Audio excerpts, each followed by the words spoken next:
올해 싱그러운 아침입니다. 창조주 하나님께서 오늘도 새날을 창조하셔서 우리들에게 선물로 주셨습니다. 오늘 주신 이 날을 참으로 귀하게 쓰시고 주님께서 우리에게 주신 약속이 이루어지며 여러분들의 기도가 응답받는 하루가 될 수 있기를 간절히 바랍니다. 5월을 맞이해서 여러분들이 영성 일기를 쓰기에 열심을 좀 냈으면 영적으로 성장하는 데 큰 도움이 되실 것입니다. 지금 우리가 쓰고 있는 이 영성 일기는 15년 전부터 우리가 함께 해오던 영성 일기입니다. 이것을 유튜브를 통해서 최근 공개하며 함께하고 있는 것입니다. 여러분들 5월 한 달 빠짐없이 영성 일기에 참여하면 가정에서도 수도자적인 삶, 또 행복하고 거룩한 삶을 이룩하실 수 있게 될 것입니다. 오늘은 5월 4일입니다. 잠시 묵상하시겠습니다. 그러므로 이제 그리스도 예수 안에 있는 자에게는 결코 정죄함이 없나니 이는 그리스도 예수 안에 있는 생명의 성령의 법이 죄와 사망의 법에서 너를 해방하였음이라. 자비로우신 주님, 저희들과 함께 하셔서 우리가 주 안에 머물게 하시옵소서. 주를 믿고 주 안에서 새로워지기를 구하게 하시옵소서. 이로 인하여 우리가 더 이상은 죄와 사망의 법에 머물지 아니하고 오직 새 생명의 삶을 살아갈 수 있도록 인도하여 주시옵소서. 이 모든 말씀을 예수 그리스도의 이름으로 간절히 구하옵나이다. 아멘.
하나님 말씀 히브리서 9장 15절에서 22절 말씀입니다.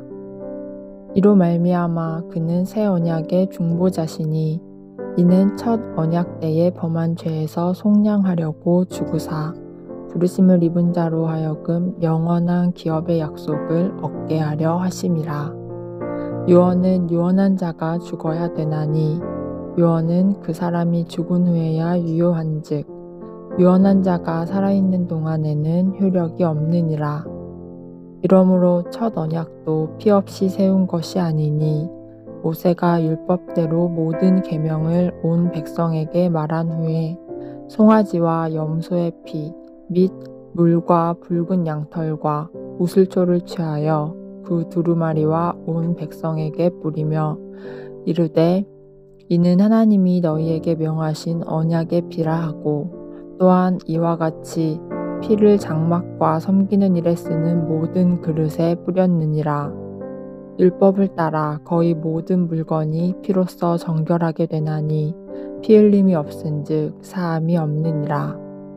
이것은 하나님의 말씀입니다. 오늘 말씀은 히브리서 9장 1절부터 22절 말씀입니다. 이 말씀 가운데에서 오늘은 15절부터 22절을 중심으로 한 말씀을 나누겠습니다. 히브리서를 공부하는 우리들은 유대인과 달리 유대적인 제사와 율법에 대해서 또 약속에 대해서 좀 낯선 면이 있죠. 그렇기 때문에 조금 구체적인 해설이 필요합니다.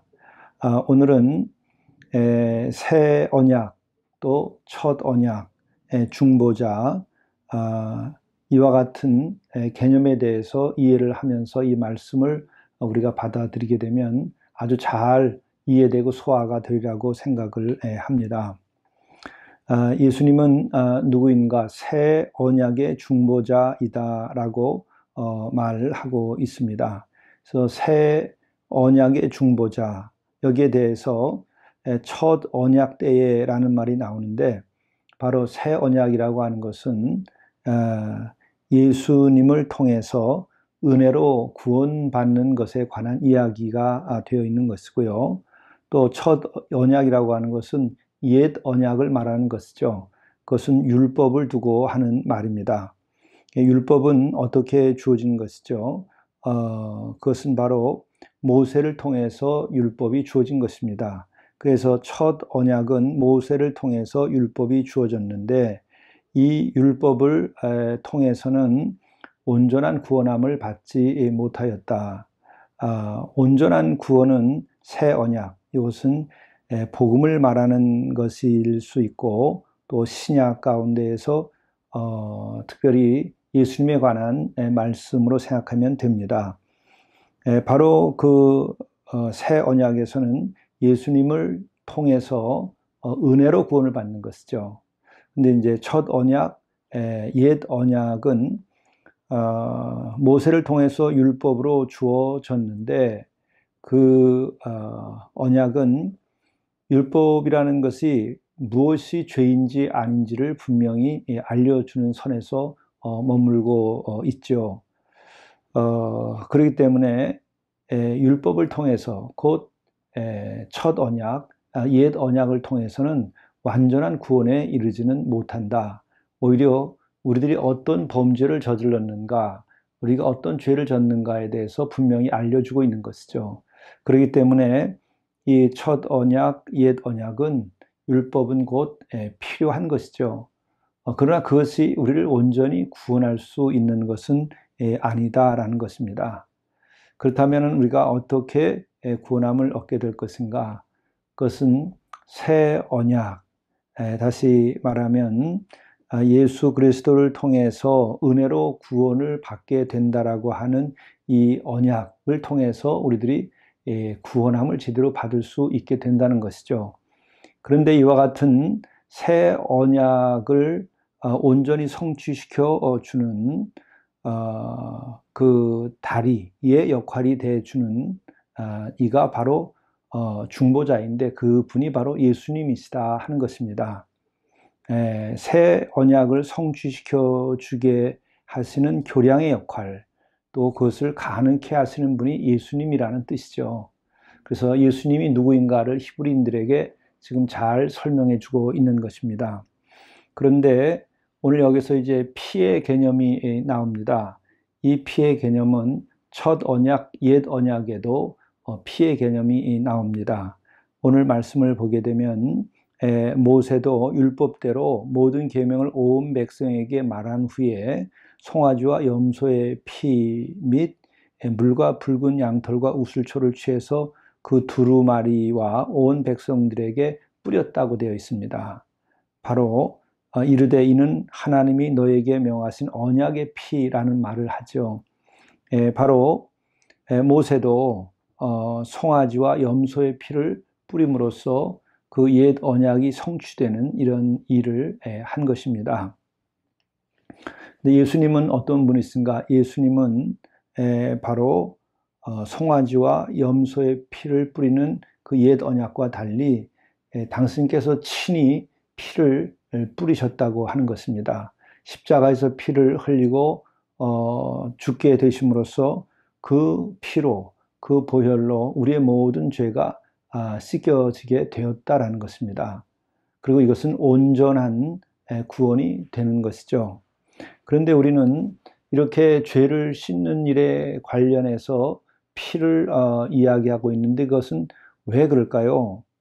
그것은 바로 우리가 구원함을 받는다. 그게 옛 언약이든 새 언약이든 혹은 첫 언약이든지 관계없이 구원함을 받는다는 것은 생명을 얻는다라고 하는 것이죠.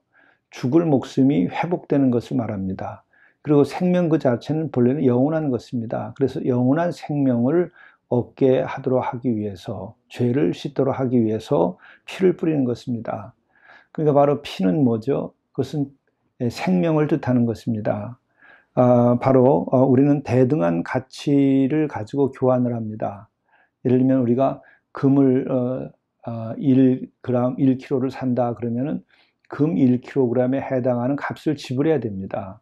또 은 1kg을 산다 그러면 은 1kg을 가치에 해당하는 대가를 지불해야 되는 것이죠.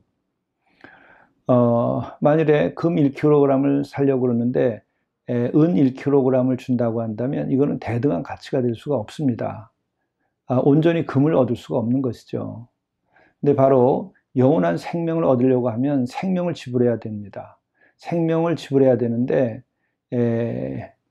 짐승의 피로서는 영원한 생명을 얻을 수가 없습니다. 왜 그러냐면 그 피가 온전한 것이 아니기 때문에 그렇죠. 또 우리의 사람의 피로 그 누군가의 피로 그러면 구원함을 받을 수 있을까? 그건 안 됩니다. 왜 그러냐면 사람의 사람 자체가 죄를 짓고 있기 때문에 그 사람의 그 피를 지불해서는 영원한 생명, 온전한 생명을 얻을 수 없습니다. 그러니까 구약에서 또 옛 언약에서 피를 통해서 죄를 씻기는 일이 그 정당한 것이긴 하지만 온전한 것이 되지는 않습니다. 영원한 생명을 얻게 하는 것은 아닙니다. 근데 예수님의 피는 죄가 없는 피이기 때문에 영원한 생명을 얻게 하는 그런 피이죠.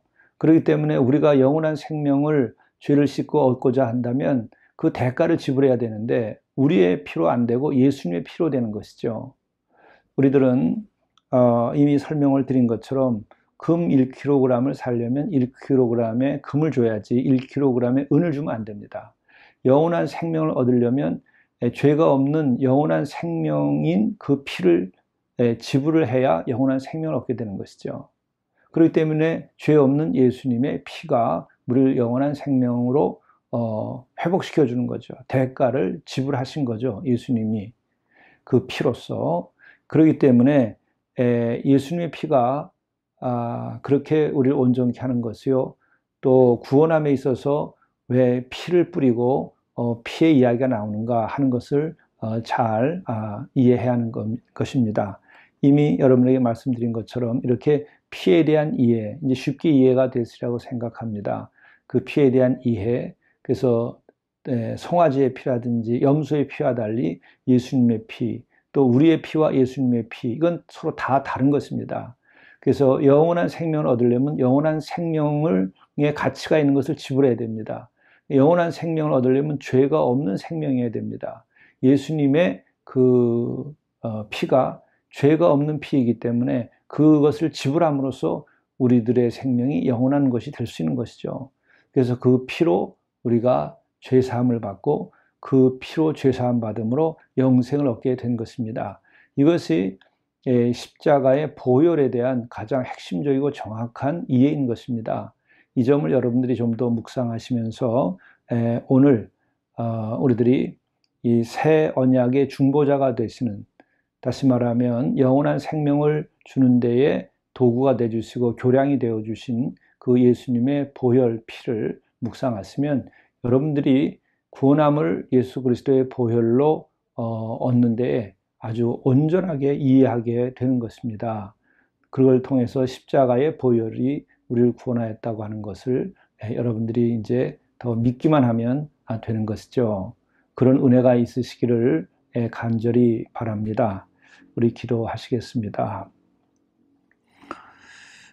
새 언약의 중보자가 되시는 우리의 주님, 예수 그리스도의 그 보혈, 십자가의 보혈이 죄 없는 피에 이기에 그 피로써 우리가 영원한 생명을 얻게 되는 것임을 이 아침 깨닫게 해주시니 감사합니다.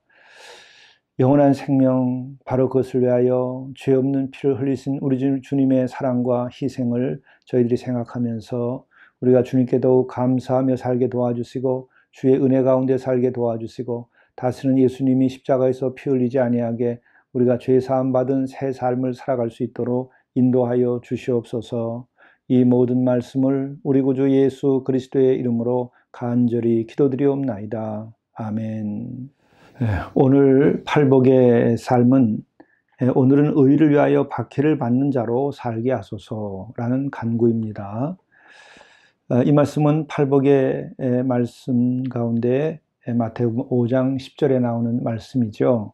의를 위하여 박해를 받은 사람은 복이 있다. 하늘나라가 그들의 것이다 라는 말씀입니다. 우리가 의를 위해서 박해를 받는다 하는 말씀을 듣고 생각하면 굉장히 마음에 부담이 오지요. 그러나 우리가 한번 거꾸로 생각해 보면 굉장히 좋겠습니다. 뭐냐면 우리들이 살면서 가장 높고 귀하고 가치 있는 것이 있다고 한다면 무엇이겠습니까? 그것은 다름이 아니라 하나님의 나라이죠. 우리가 살다가 언젠간 다 떠나게 되는데 그 마지막에 하나님의 나라를 얻는다고 한다면 영원한 생명을 얻는 것인데 이보다 더 귀한 것이 있겠습니까? 또 뿐만 아니라 우리가 하루하루 살면서 내 마음속에 하나님의 나라가 깃든다고 한다면 이거보다 행복하고 이거보다 더 거룩하고 이보다 더 의로운 일이 있겠습니까? 가장 귀한 것이죠.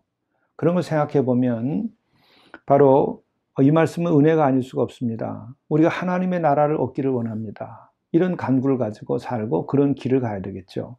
그러면 하나님의 나라, 그것은 어떤 이에게 주어지는 것일까? 구원을 위해서 박해를 받는 사람, 하나님의 말씀과 그 공의를 위하여서 박해를 받는 사람, 얼마나 그 고통스럽고 때로는 억울할 수도 있겠습니까?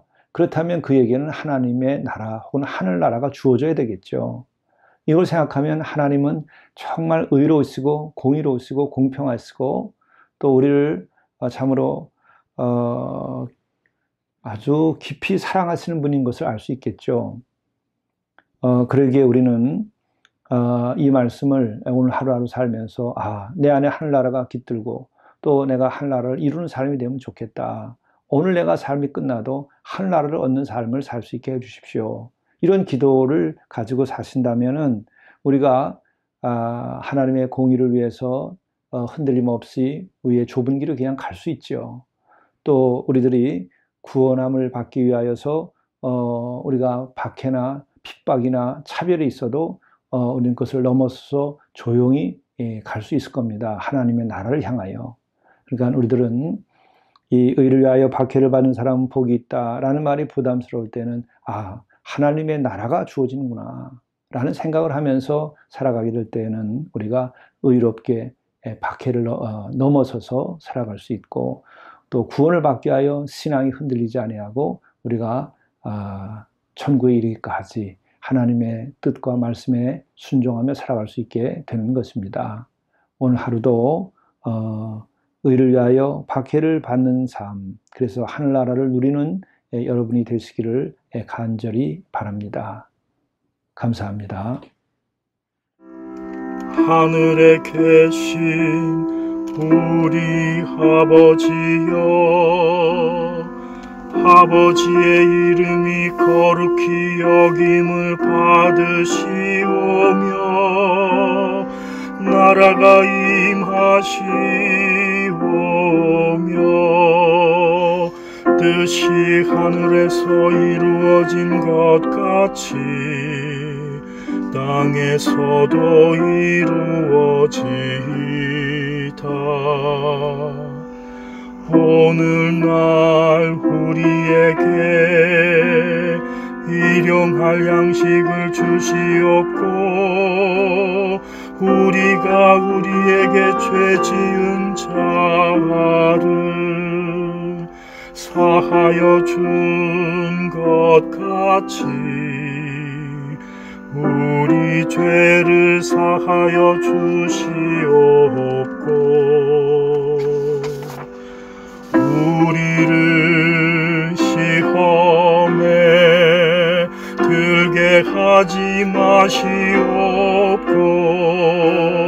다만 악에서 구하시옵소서. 나라와 권세와 영광이 아버지께 영원히 있사오니